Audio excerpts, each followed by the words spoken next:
Look here, cool kids, better brush your teeth. Ain't nothing else worse than a cavity. Aha, we're back, YouTube. This video is basically just talk about some of the stuff I use when I paint. Of course, rubber gloves. You need that, along with a mask. I got this out the paint section at Home Depot, so I think it's pretty good. But right now, with everything that's going on in the world, it's kind of hard to find any type of mask. So I'm still using this one, although it's a little bit old. You know, it at least keeps some of the paint fumes, keeps me from inhaling some of the actual paint itself. The fumes kind of come through now, but actually what I'm gonna try and do is put some cotton in here or something like that, but we'll figure that out. But anyway, so here's some of the paints, the different types of paints that I use. Of course, you got your Tamiya, you got your Duratrax, you got the Spastics. I also use a lot of this particular brand, this Krylon, because it works well with backing colors. And it'll stick to the other paint. It doesn't stick to plastic too well. Although it says, you know, all in one paint and primer, sticks to this, sticks to that, blah, blah, blah, blah. But I still make sure that I put my Lexan paint on first. I make sure I let it completely dry. Usually, some people use the heat gun technique to dry the paint quicker. I usually let mine just sit. Sometimes I let it sit overnight. Sometimes after an hour, hour and a half, or whatever, just depending on how many coats or how thick the paint is. And of course, I also use airbrush paint. Now, I don't have an airbrush gun, but this gives me the ability to dab the paint, so I can pour some in onto a bag.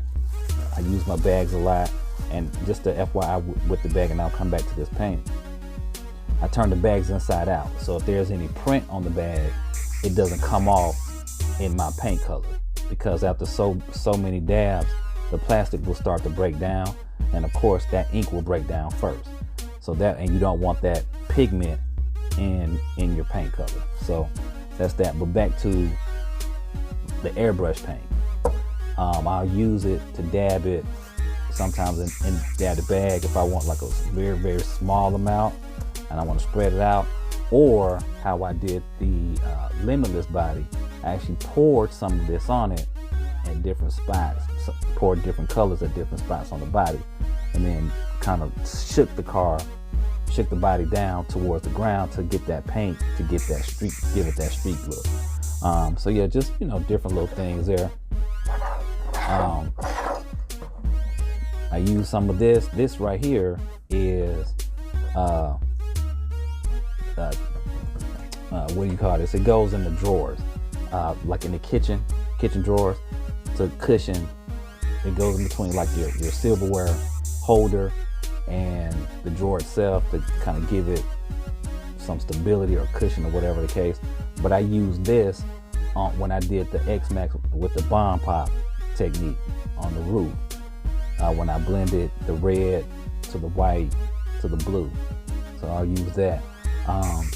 Something else, a lot of people use drywall tape to enforce their bodies. Well, what you can also use drywall tape with is if you want to make some sort of pattern. Some people use it for a carbon fiber effect, because it's adhesive on one side, it's kind of sticky on one side, and stick it down, do your painting, light coats of course, peel it up when you get finished. Here's some paint that tape that I use. This is you know, a thin tape, or narrow rather, to help. I use a lot of this tape when I did the Sin Colossus, where I did that Rubicon body for the Sin Colossus. That purple, that candy purple with the orange and yellow in it. I used a good bit of this. And of course, my blue tape for masking. As you can see, this is number 2093. Sharp lines, multi-surface. It works great. It comes in a couple of different widths.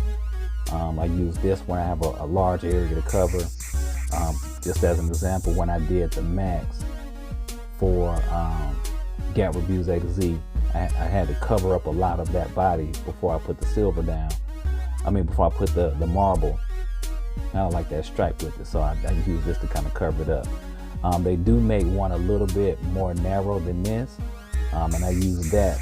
Anytime somebody asks for some type of racing stripes, I'll use that. Well, just depending on the size of the body too. If I have an X-Max, I'll probably use this with, but something smaller like a Max, or maybe when I did my Stampede, the green Stampede with the pearl in it, green pearl with the lime green stripes, I used the narrower with blue tape. I really like it a lot. One thing that I do a lot too is I keep these little 20-ounce bottles. You can use a soda bottle, water bottle, whatever kind of bottle, just something that's plastic. It is very flexible, just like Lexan. I'll cut the top off here, I'll cut this off, and then I'll cut it in half. That gives me some practice surface if I have an idea of something else I want to try. Let's say I want to try mixing I don't know, candy paint with pearl paint. What will happen? Okay, then I'll practice with this and let it dry, let it sit. That way I'm not using a good body and wasting a good body if it doesn't give me the results that I wanted to have. Now, in regards to bodies, the actual body itself, a lot of people will use dish soap, warm water, wash it with. What I tend to do with all my bodies, I just rub them down with alcohol first. That way, if it's good enough for the doctors to use on your body before they give you a shot, I think it will be good enough to get the impurities off one of these plastic bodies. I like using the alcohol better. So, and there is no residue or anything like that. It actually works pretty well. Just pour the alcohol into a towel, get to wiping it down, you're good to go. To me, this works just as well as the soap and water effect. Now, once I have painted a body, something that I've started using a lot of is this clear Flex Seal to basically give it a little more rigidity, so to speak. It helps keep the paint if you crash the body or crash your rig or something like that. That way the paint doesn't peel, because we all know that those stickers that they give you on the sticker sheet, they're just okay. But yeah, I really like this Flex Seal. Sometimes I get a little heavy-handed with it, but hey, it works. And my handy-dandy shot glass. A lot of times if I want to mix a color, I will take the can, spray into this shot glass, just to let it pool up a little bit, and then I'll take my next color, spray it into the shot glass, let that pool up, and I'll swirl it around, use like a little stick or whatever, to get me another color. And I'll use that to then take my bag here, dab it in, and now I've got whatever color I was anticipating making to dab on the truck, because the cans only give you so many colors. You just kind of go from there.